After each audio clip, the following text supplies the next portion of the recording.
Сәлеметсіздер ме, алтын қыздар, ісмер қыздар. Міне осындай әдемі жасық тігіп алғыларыңыз келсе, менің видеомды соңына дейін қарап, егер ұнаған болса, лайк басып, жақсы сөздеріңіз болса, комментарий бөліміне қалдырыңыздар, және де сұрақтарыңызды да сол жерде күтемін. Ортадағы оюдың тігілу жолы, жабыстыру, қию және де паутинка флизелермен жұмыс істеу менің каналымда бар. Ол видеоға сілтемені мен описание бөліміне қалдырамын. Ал егер өлшем бірліктеріне келетін болсақ, біздің оюымыздың ұзындығынан 27 см, тігінен 19 см, ал мынау ақ матамыз 36 см, және де астындағы флизелин материал мен астар мата ретінде қолдандым. Оның өлшем бірлігі бізде 53 см, яғни менің негізгі жастығымның өлшемі 50-50 болмақ. Астар мата ретінде басқа да бір тігуге ыңғайлы материалдарды қолдансаңыздар болады. Мысалы, хлопок, бамбук, сатин деген сияқты бөз матаны да қолдансаңыздар да болады. Бірақ флизелин мен үшін қазір ыңғайлы болып, флизелинмен тігіп отырмын. Және де осы жастығымызды тігу барысында қолданатын ленталардың ені 2 см, және де осындай ақ және көк түсті көздерді қолданатын боламын. Оның өлшемі 4×4. Ең бірінші ақ лентамызды осылай қойып аламыз, және де лапканы түсіргеннен кейін қолмен бір-екі рет айналдырып жібересіздер машинканы бастамас бұрын.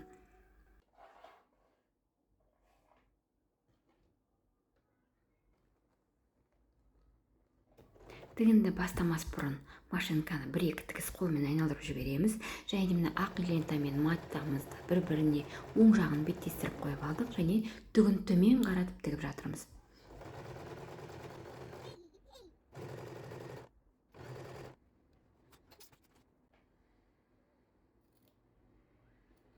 Қыздар, осы жерде бір лайфхак: біздің тіккен ленталарымыз әдемі түзу шығу үшін дәл осы жерден қайтарып, екі материалдың тіккен ортасына тігісіне лапкамызды, инемізді қойып, артқа қарай реверс жібереміз. Сонда біздің мынау тіккен ленталарымыз қисаймайды, түзу шығады.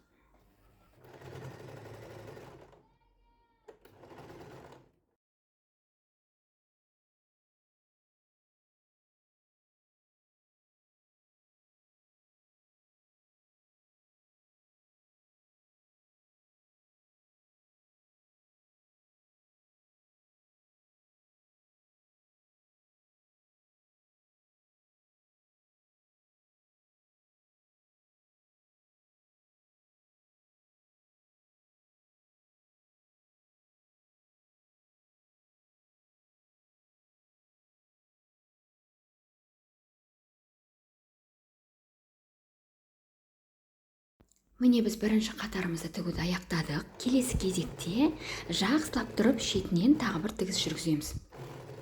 Бұл тігісті жүргізу себебіміз біздің ленталарымыз келесі лентаны тіккен кезде әдемі түзу шығады. Яғни ешқандай қисық тігіс болмайды, және де астына флизелин немесе астар матамызды қисайтып қалмайды. Міне қыздар, өздеріңіз байқағандарыңыздай біздің тігістеріміз әдемі шықты, ешқандай қисық, және де астар матаны астына бүктеліп қалған жоқ. Міне біз екінші қатарымызды жүргізіп бастадық. Дәл осы екінші қатардың, бірінші қатар мен екінші қатардың арасына біз 4×4 көздерімізді тігіп бастаймыз.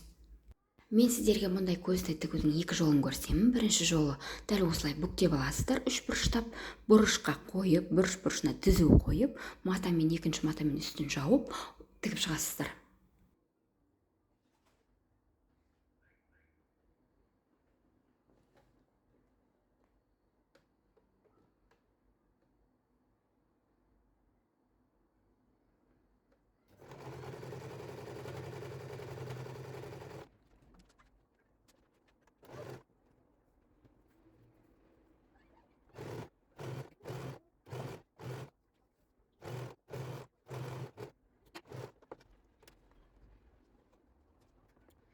Төрт мата көздерін тігудің екінші жолы дәл осылай қойып, ортасына тігіп жібересіздер де лентаны үстінен жүргізіп шығасыздар.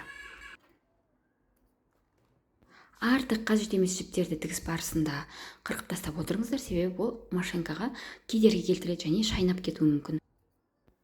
Көк лентамызды, ақ лентамыздың тігісі біткен жерде міне екі қатар тігіп Болдық. Дәл осы жерден көк лентамызды жүргізіп бастаймыз. Бірінші реверс жүргізіп аламыз, және де көк лентамызды жүргізіп жалғастырамыз.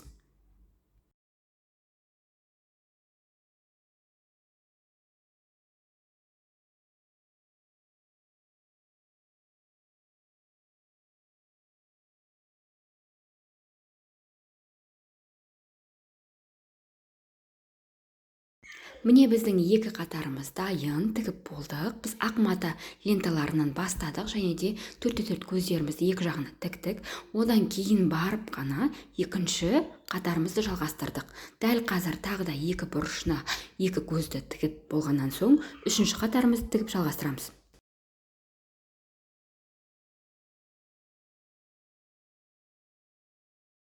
Міне қыздар, менің жастығымның беткі бөлігі дайын. Мен 5 қатарлы лентаны жүргізіп шықтым. Сонда менің жастығымның өлшемі 50-50 шықты.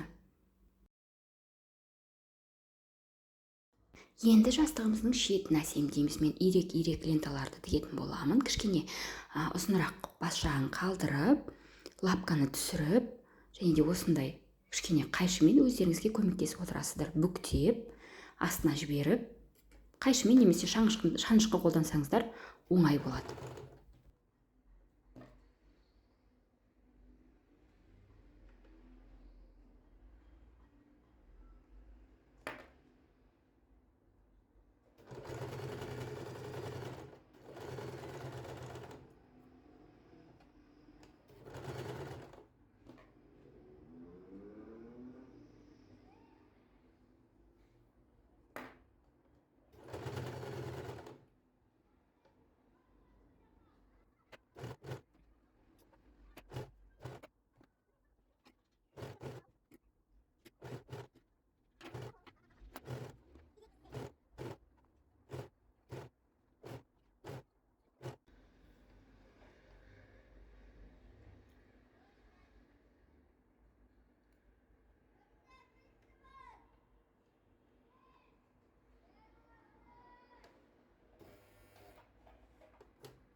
Енді жастықтың астыңғы бөлімін тігеміз. Астыңғы бөлімде мен екі түрлі матаны қолдандым. Ақ және көк. Оның өлшем бірліктерін описание бөліміне қалдырамын.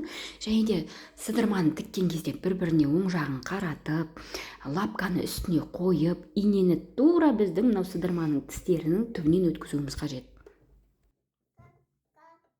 Мынау сырманың үстіне шығып кетпеу керек біздің тігіміз. Егер шығып кететін болса, ол ашылмай қалады. Бір үтікке басып алып үтіктеп жіберетін болсақ, тігіс кезіндегі тартылып қалған жіптер орнына түседі. Енді келесі материал ақты тігемін. Ақ матамды тіккенде мен осындай қалташа жасаймын. Ол қалташа сыдырманың бетін жауып тұрады, және де әдемі аккуратны көрінеді.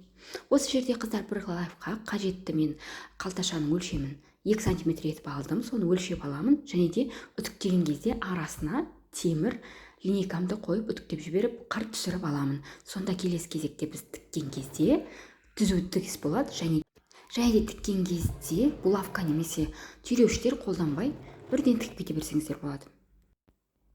Көк материалымыздың оң жағынан сырманың үстінен тағы бір тігіс жүргізіп жібереміз, сонда біздің сырмамыз оңай ашылып жабылатын болады.